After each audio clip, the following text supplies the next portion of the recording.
Un bâtiment, plusieurs locaux, une communauté, une équipe et 7 à 8 000 jeunes qui viennent chaque année vivre un temps de ressourcement spirituel ou pastoral à la Villa des Jeunes.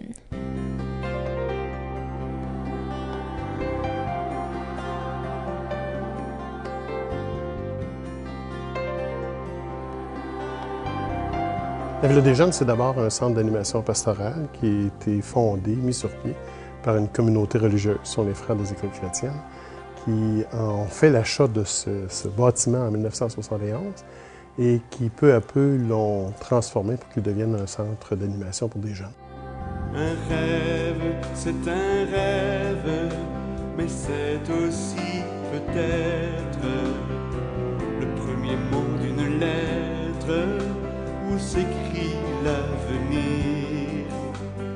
Les jeunes qui se trouvent ici sont spontanément surpris de la beauté des locaux, de l'ambiance des locaux dans lesquels ils se trouvent, et ils sont heureux d'être dans cette ambiance-là. Ça nous facilite donc l'entrée en eux, dans leur intériorité, parce qu'ils sont rendus disponibles à cause de ça. Les groupes reçus à la Villa des Jeunes sont divers.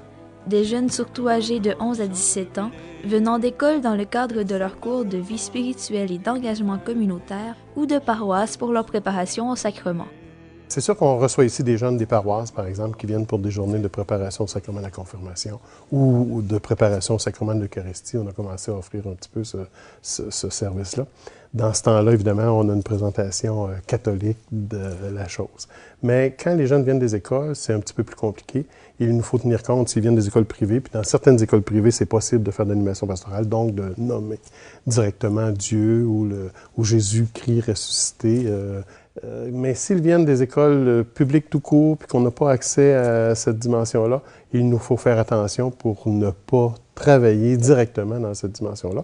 Alors, on nommera pas nécessairement le Dieu des chrétiens, mais on va rappeler à chaque être humain qui est là qu'il y a en lui une présence, il y a en lui une vie spirituelle dont il doit tenir compte, qui est aussi importante que la vie physique, que la vie affective ou que la vie intellectuelle. L'été, 3 semaines de camp de jour sont même offertes gratuitement à une cinquantaine de jeunes référés par la Saint-Vincent-de-Paul. Pendant l'année scolaire, c'est quotidiennement que des groupes sont reçus. À quoi ça ressemble vos activités? Un groupe de jeunes arrive ici, qu'est-ce que vous leur faites vivre dans la journée? On s'assure d'être présent tout près au moment de leur arrivée pour qu'ils se sentent bien accueillis. De façon générale, on traverse le gymnase puis on se rend au jardin pour qu'ils voient tout de suite le lieu principal dans lequel ils vont se trouver. On présente l'équipe d'animation, les membres de l'équipe, puis ensuite les lieux, puis on leur permet tout de suite de se lever au bout d'une dizaine de minutes, 15 minutes, de se lever pour aller visiter ces lieux-là. Par la suite, il y aura différentes activités qui sont proposées. L'écoute d'une vidéo, la présentation d'un sketch, des jeux interactifs et coopératifs, un échange en équipe dans un petit local, une réflexion personnelle, une plénière en grand groupe, etc. Donc, toutes sortes d'activités pour que ce ne soit pas saignant, que le jeune participe, soit invité à se déplacer et à vivre toutes sortes de choses durant sa journée. L'équipe d'animation est composée d'un animateur à temps plein, d'une animatrice à temps plein, d'une animatrice à temps partiel qui vient 1 ou 2 journées par semaine. Puis moi, je partage un peu mes activités entre la direction et l'animation. 2 jours semaine à l'animation, puis 2 jours semaine à la direction. Julie, qui est animatrice, travaille ici depuis 6 ans. Yves, c'est sa 27e année, je pense, comme animateur dans le milieu. Ce sont des gens qui sont formés en théologie puis en pédagogie pour être capables d'être des intervenants professionnels auprès des gens.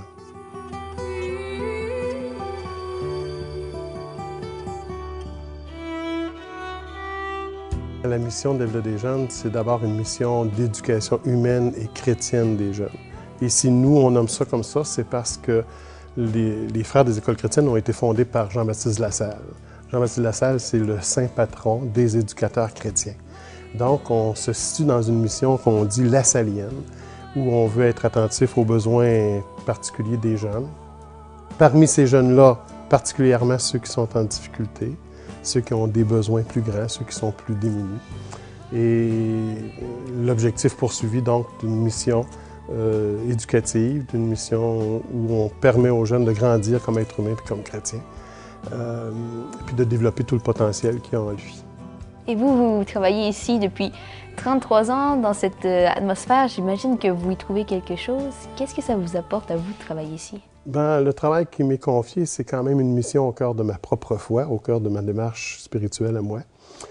J'ai choisi d'être un témoin auprès des jeunes, d'une présence dans le monde du Christ ressuscité qui n'est pas banale, qui, pour moi, en tout cas, donne sens à ma vie et que j'espère, à travers ce que je fais, à travers le témoignage de vie tout court, mais aussi à travers l'aide que j'apporte aux jeunes dans leur cheminement, être capable de leur montrer un peu, qu'ils découvrent un peu ce qui m'habite.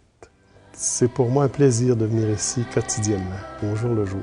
Alors pour le moment, l'énergie est là, la santé est là.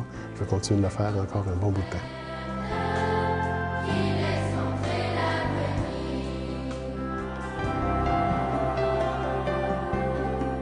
C'est une mission qui aide les jeunes dans leur développement avec des moyens originaux, chacun selon son cheminement.